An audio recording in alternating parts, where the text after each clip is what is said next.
Grandma's on the floor right now. Auntie's on the floor right now.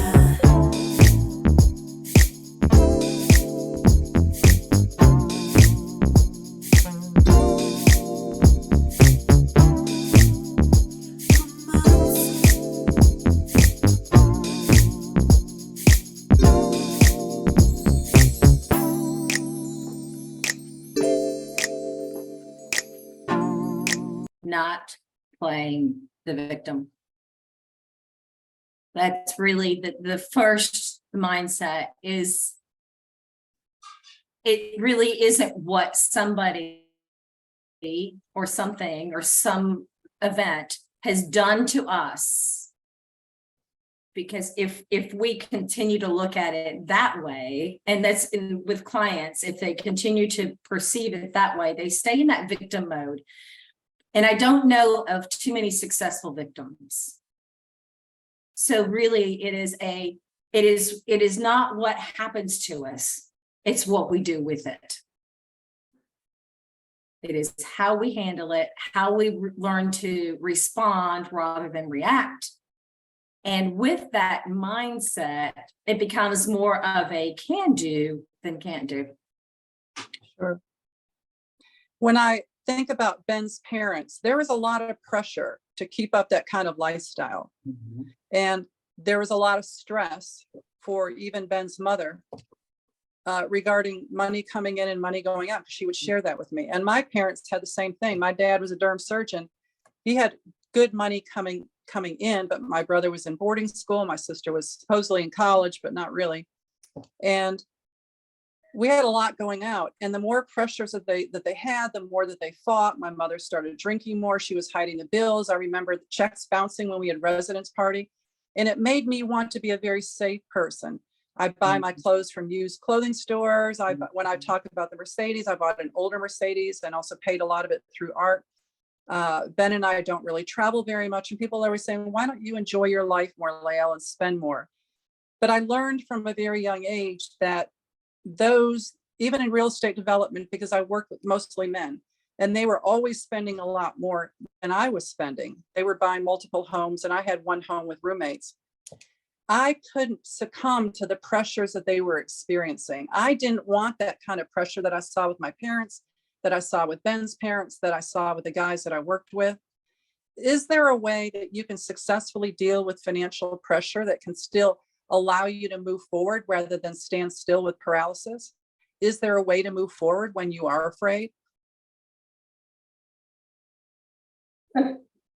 Normally what I would say, and for is what I've witnessed with my clients, and frankly even my peers, is really the only way to get to the other side of fear is to walk through it. If we become paralyzed by it, then we've lost any chance if we get paralyzed by this. So I would say that so much of this, honestly, Lael, is an inside job. It really is, because I think once we get okay with our insides, once we decide that we're not going to be a victim, once we decide that we can,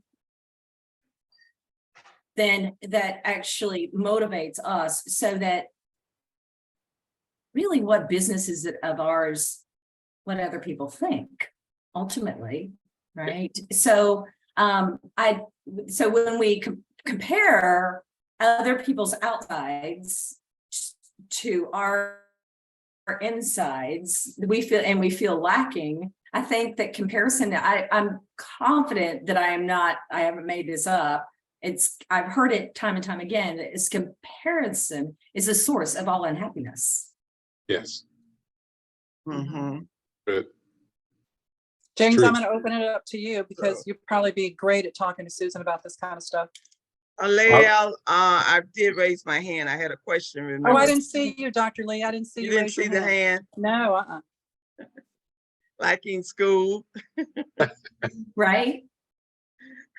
Well, I'm interested in, we are all about elevating and empowering women. Yes, I see your hand, Lael. Good. So my question is to you, Susan, how do we get women to understand that they need to open up a trust, somehow protect their money? And what are the best ways to protect their money? Right. And that's actually a very good question, because I think it is important that if it's that $1 out of $100, that needs to stay safe and needs to stay separated. And so as people, and I think when we hear the word trust, I used to think that, well, you certainly can't, if you have a trust, you must be worth a gazillion dollars. And that is certainly not the case, right? A trust is just literally, it is a kind of a financial mechanism that can protect assets from potentially creditors, from bad relationships, from bad marriages or divorces. And so, and those can actually, the most expensive part of a trust, frankly, is just the drafting of it, the legal drafting of the document itself. Because a trust simply is a place, there is a grantor, which is the person who actually provides the funds for the trust. And literally, oftentimes the trust document starts out by saying that we are funding this trust with $10. So because there has to be what we call corpus or principal, which is funding of the trust. So there could be $10 in there. So you've got to have that. And then you also have to have a trustee, and you can be the trustee of your own trust. So, and the trustee's responsibility is really to kind of protect and safeguard that. So it oftentimes is a grantor, the person who's provided the funds can also be the trustee. But the documents can be drafted, and it doesn't have to be a high-powered, highfalutin attorney. But it is worth investigating and speaking with a financial professional who can guide you to a reasonable attorney who can draft a document in order to safeguard those investments. Because if you have earned any amount of means, and when I say that's different for every person. So some people might think it's $2 million. Some might think it's $20,000. Some might think it's, I don't even know what Elon Musk thinks is a lot of money. So I think it's also individually based, but I think that those are good starting points.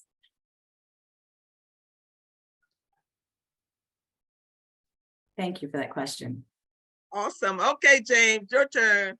Okay, I was going to say that also. That's you said some very key things, is that people need to understand that defeat is not even a big gift. My own personal experience, defeat is such a misused word.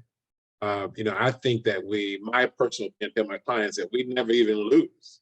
We never lose. We only learn. So if we get the mindset of if you get knocked down, write down somewhere in a journal. I'm a big journal for my clients as well.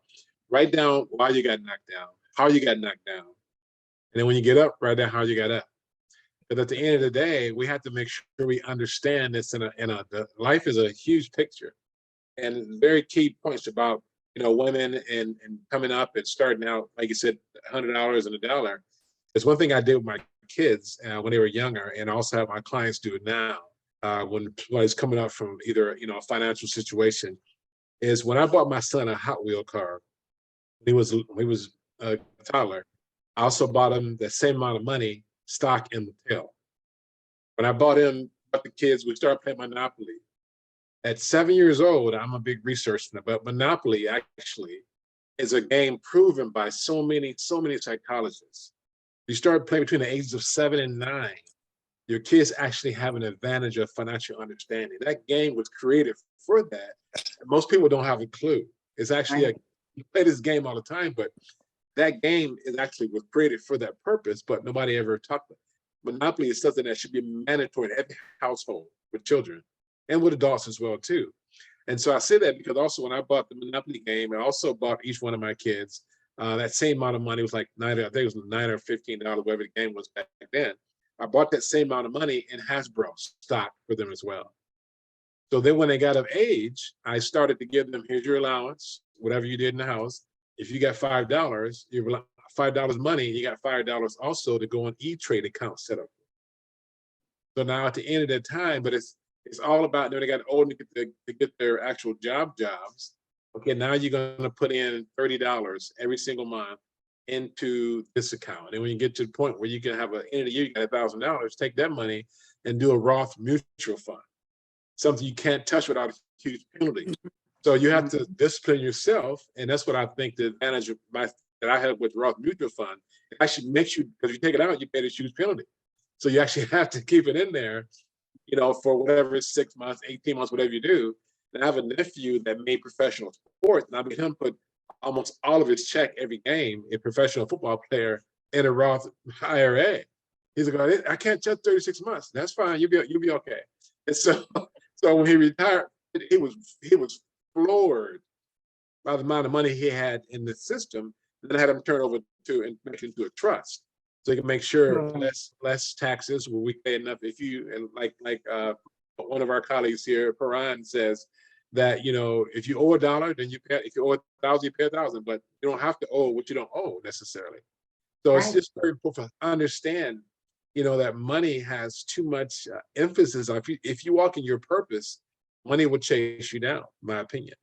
At the same time, you have to understand that understanding the system, understanding that. I mean, personally, for me, when I one of my homes I bought, I said, okay, well, I got 2.9, which is a great rate, but then I also went with a super short term, 12 years. That's it. Because I'm going to take advantage of 30 years. I was doing that 12 years. So now the payment's higher, but at the end of the day, look back at this particular home, I already have $500,000 in equity, which is crazy. Right. At the same time, it's all about financial education. To understand that if you have $1, you actually don't have $1. You have to look at Uncle Sam, the guy with the hat and the beard. He's going to come see about you. So every dollar you have, you really have 45 cents. So if you get that mindset up front, you tend to understand. Don't like my grandpa says, don't squeeze that penny until it hollers. You got to make sure you understand that now. Guess what? I'm actually doing what I like doing, and I'm getting a fee for this doing what I'm doing. Mhm. But also too, do I need? I don't live on fear. I spend money, but also understand too. From me on, I tell people, my clients who are talking when I go to the financial situations. Robert Kiyosaki's first book, Rich Dad Poor Dad, should be in gold somewhere, because the other books are not so much. But that book was, because it tells me if I want a new exotic car, I have to go get this amount of clients. But I'm not going into my savings, I'm not going to get another loan. I'm actually going to go get something to pay for that. And so I think that's the key to people understanding. Stop going into your loan, stop going into your credit, stop going into your, if you want to get something, go buy something to pay for that. Go do something to pay for that. Go get another client to pay for that. Because that way you don't have to go into your resources. You're basically getting another resource, being a client or being a job, whatever thing, to be able to take care of that. Because the key is that there's enough pie for everybody. But the key again is, if you don't understand that, there's a ton of books, there's YouTube, so the excuses are all gone. And that's one thing that I really love about our colleague here, Mr. Wetzel, is that he teaches clients the education, not just give me your money and I'm gonna do your taxes. To tell you, he takes time because he cares about people enough to let me teach you what in the US, really, what a promissory note actually is. Because if we get technical, money actually is still legally today a promissory note. It's not actual money, it's a promise. And that was correct. and that was redone by Mr. Clinton and Mr. Bush. It's like, we need to understand the gold standard and what But anyway, I just appreciate the fact of seems like to me, Lisa, that you take time to do clients for them to understand what's going on, not just here's a service and we're gonna let you go. When you come to my bank, you're now part of my family, so I'm obligated. Obligation is a big word in this country to get back to. I'm obligated to educate you of why you need to stay with me. Absolutely. Well Well, thank said. you, Susan. Absolutely.